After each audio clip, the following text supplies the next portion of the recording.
अपने मन को जीतना हजारों युद्धों को जीतने से अच्छा है, क्योंकि इसमें हमेशा तुम्हारी ही जीत है जो तुमसे कोई नहीं ले सकता। बुद्धं शरणं गच्छामि। बौद्ध धर्म के समृद्ध इतिहास का झरोखा है सांची। करुणा, मैत्री और शांति का प्रतीक है सांची।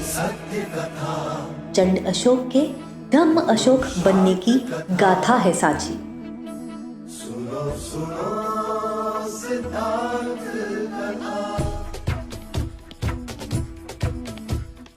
शांति की खोज में आज हम आए हैं भगवान बुद्ध की शरण में।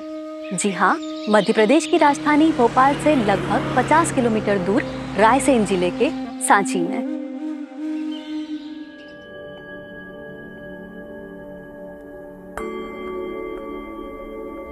इतिहास के पन्नों पर गड़ी विरासत। गुमनामी की चादर ओढ़े यह पवित्र स्थान 4 सदियों तक दुनिया की नजरों से ओझल रहा, जिसे पहले काकड़ाव, बेतिसकरी या बौद्ध श्री पर्वत के नाम से भी जाना जाता था। वह सांची आज किसी परिचय की मोहताज नहीं है।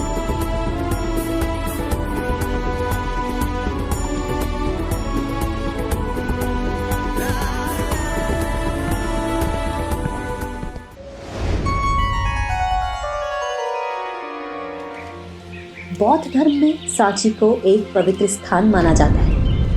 हालांकि भगवान बुद्ध यूं तो कभी सांची नहीं आए, फिर भी इस जगह से उनका बहुत गहरा संबंध है। इन स्तूपों के निर्माण का कारण समझने के लिए हम आपको लिए चलते हैं आज से लगभग 2500 साल पहले। राजगीर के बाजार में आज तथागत बुद्ध पधारे। पास ही 2 नन्हे बालक जय और विजय माटी में खेल रहे थे। मित्र विजय, ये बौद्ध भिक्षु दल तो हमारी ओर ही आ रहा है। हाँ जय, और देख, लगता है उनके आगे आगे स्वयं भगवान बुद्ध चले आते हैं। भगवान बुद्ध, मैं भी उन्हें भिक्षा दूंगा। जय रुको, तुम क्या दान दोगे? तुम्हारे पास तो अन्न भी नहीं है। प्रणाम। मेरी ओर से ये एक मुट्ठी मृदा स्वीकार करे। यह दृश्य देखकर बाकी सब आश्चर्यचकित हो गए, लेकिन बुद्ध मुस्कुरा रहे थे, मानो वे समय के परे कुछ देख रहे हों। जब शिष्य आनंद ने इसका कारण पूछा तो वे बोले, आनंद, इस महान भिक्षा और पुण्य कर्म के कारण तथागत के परिनिर्वाण के 200 वर्ष बाद वह बालक पाटलिपुत्र में सम्राट बनेगा। वह चक्रवर्ती सम्राट मनुष्यता की भलाई के लिए मेरी अस्थियों के अवशेषों को दूर दूर तक ले जाएगा और उन पर 84,000 स्तूपों का निर्माण करेगा। वह पूरे जम्बू द्वीप को मेरे अवशेषों से सजा देगा। जैसा तथागत बुद्ध ने कहा था वैसा ही हुआ। 304 ईसा पूर्व में पाटलिपुत्र के राजा बिंदुसार और देवी सुभद्रांगी के घर उस दिव्य बालक ने जन्म लिया और उसका नाम रखा गया अशोक।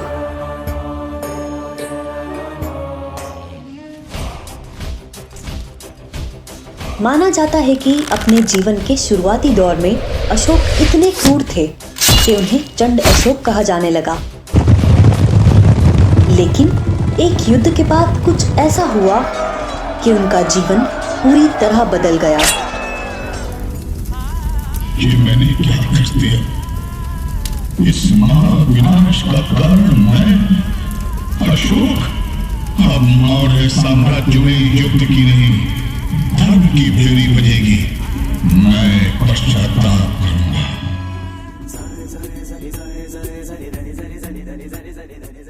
कलिंग युद्ध में भीषण रक्तपात के बाद सम्राट अशोक ने बौद्ध धर्म स्वीकार कर लिया था। युद्ध स्थल पर लाखों शव देखकर उनका हृदय करुणा से भर गया और यहीं से शुरू हुआ अशोक का आध्यात्म और धम्म विजय का युग।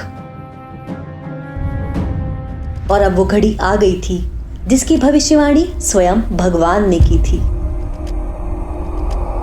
3री शताब्दी ईसा पूर्व में उन्होंने ही इस स्तूप का निर्माण एक खास उद्देश्य से कराया था। वो उद्देश्य था भगवान बुद्ध की अस्थियों को संजोने का।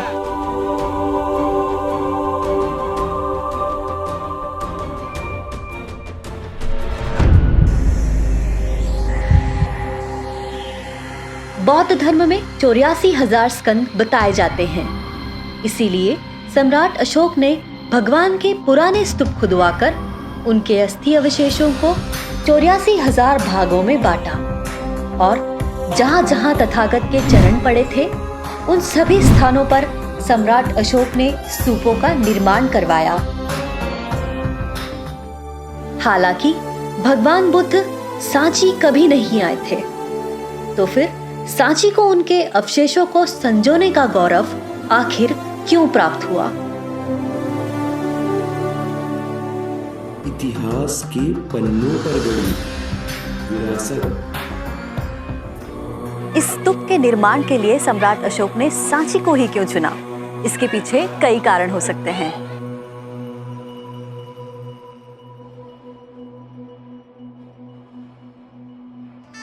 जैसे सम्राट अशोक की पत्नी महादेवी विदिशा के ही एक व्यापारी की बेटी थी। उनका विवाह भी विदिशा में ही हुआ था।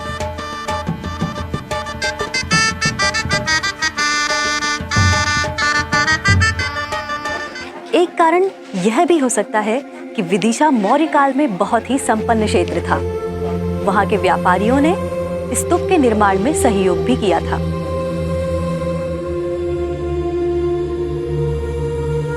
एक और कारण यह भी हो सकता है कि इस पहाड़ी का शांत वातावरण बौद्ध भिक्षुओं के अध्ययन के लिए बिल्कुल सही था।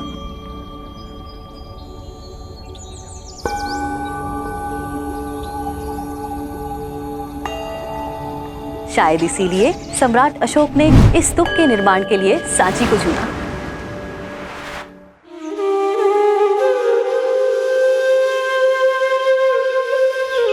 सांची बौद्ध कला का एक बेहतरीन नमूना है। यहाँ कुल मिलाकर 40 छोटे बड़े स्तूप हैं।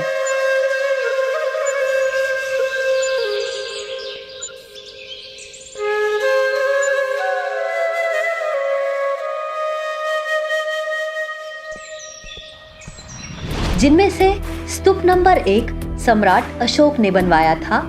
इसी में तथागत के अस्थि अवशेष रखे गए थे। तब इसे ईंटों से बनवाया गया था। बाद में शुंग और फिर सतवाहन शासकों ने इस स्तूप का विकास किया। मौसम के प्रभाव से इसे बचाने के लिए इस पर पत्थर चढ़ाए और इसे और ऊंचा कर दिया। स्तूप के चारों ओर तोरण द्वार भी बनवाए।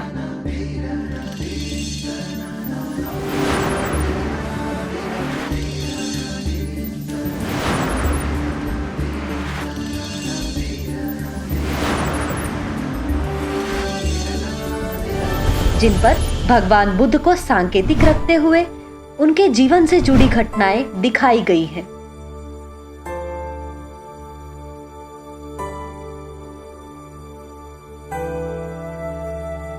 इन्हीं तोरण द्वार पर सुप्रसिद्ध अशोक चक्र है।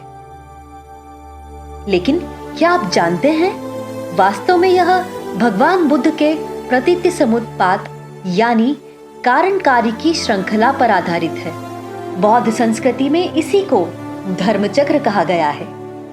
दक्षिणी द्वार के पास ही अशोक स्तंभ लगवाया गया था, जिसके शीर्ष भाग पर बनी 4 शेरों वाली आकृति को ही भारत के राष्ट्रीय प्रतीक के रूप में अपनाया गया है।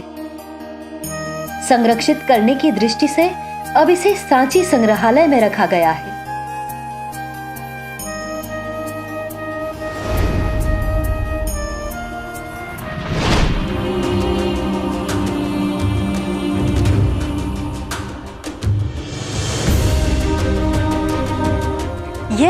मुख्य स्तूप का पश्चिमी द्वार, और इसकी विशेषता यह है कि यह द्वार हर भारतीय ने जरूर देखा होगा, चाहे वह कभी सांची आया हो या नहीं। कैसे? ऐसे।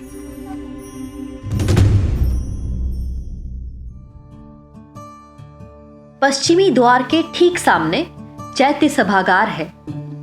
यहाँ पहले 22 कमरों का एक विहार हुआ करता था। मेरे पीछे आप ये जो कमरे देख रहे हैं, कभी यह हॉस्टल हुआ करते थे, जहाँ पर हजारों बौद्ध भिक्षु धर्म की शिक्षा और दीक्षा लेने आते थे।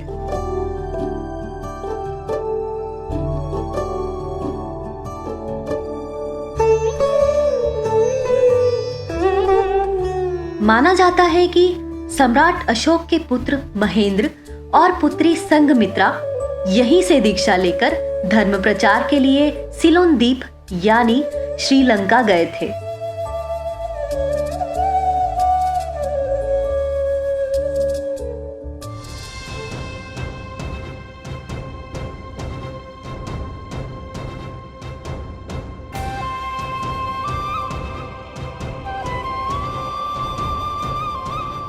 मुख्य स्तूप के अलावा यहाँ 2 और विशेष स्तूप हैं।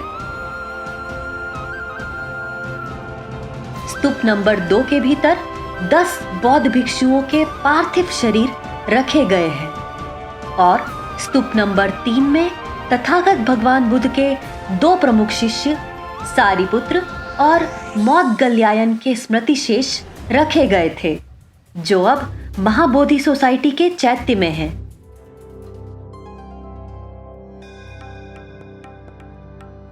सातवीं शती में बना यह टेम्पल नंबर 18 ग्रीक आर्किटेक्चर का एक बहुत ही शानदार नमूना है।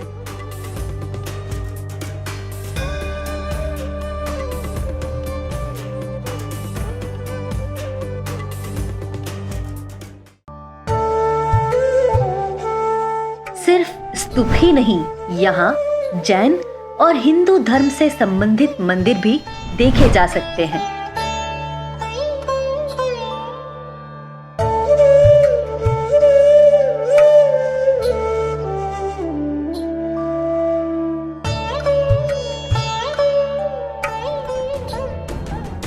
लेकिन सवाल उठता है कि ये सुंदर स्मारक आखिर क्यों भुला दिए गए थे?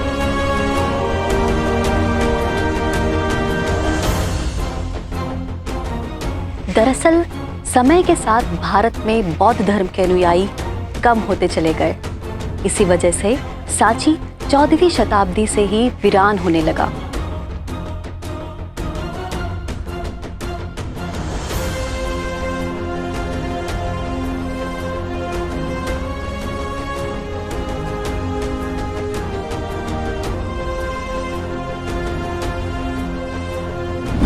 और तब तक गुमनाम रहा जब सन 1818 में जनरल हेनरी टेलर ने इसे फिर से ढूंढा।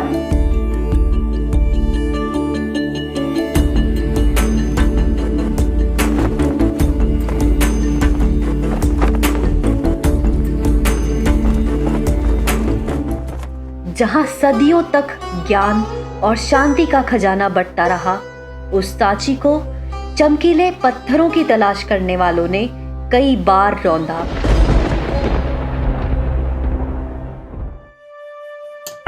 इन स्तूपों की मरम्मत के बाद आज हम जिस सुंदर और संरक्षित स्थिति में सांची को पाते हैं, उसका श्रेय जॉन मार्शल को जाता है।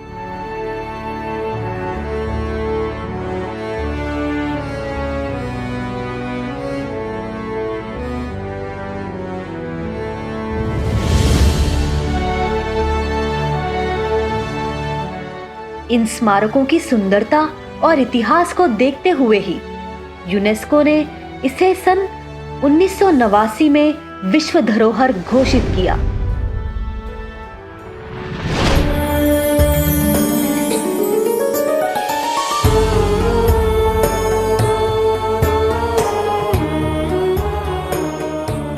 तथागत भगवान बुद्ध के महापरिनिर्वाण के 2500 साल बाद भी उनके वचनों और धर्म विनय को अपने हृदय में स्थान देकर शांति और धैर्य के साथ सांची ने कई साम्राज्यों के सूरज को उगते और ढलते देखा है और अनंत काल तक देखेगा।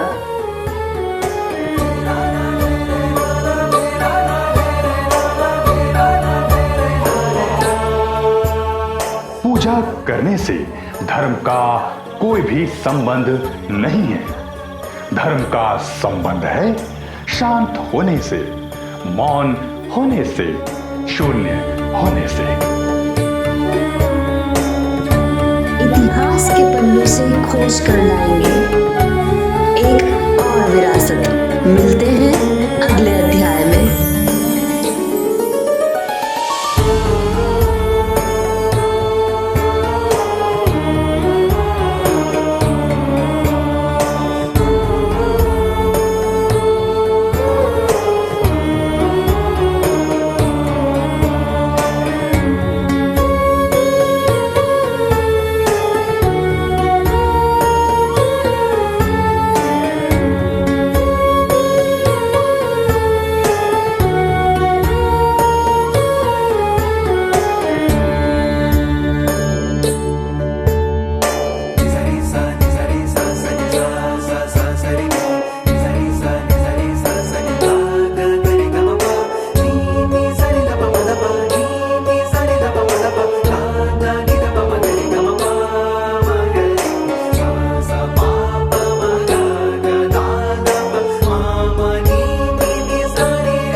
हैया